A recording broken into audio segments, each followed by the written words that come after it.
నమస్తే, welcome to DY news.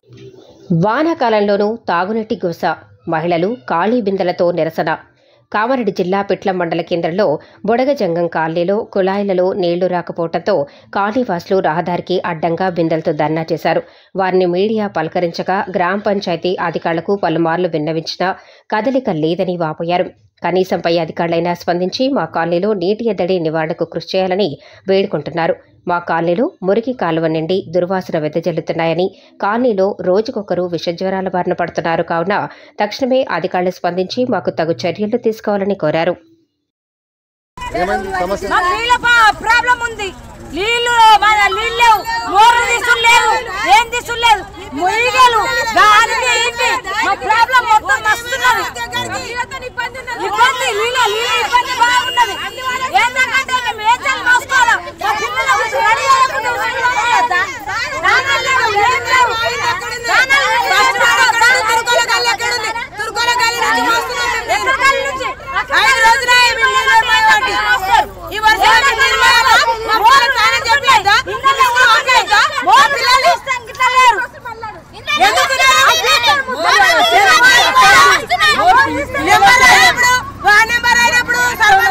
మాట్లాడు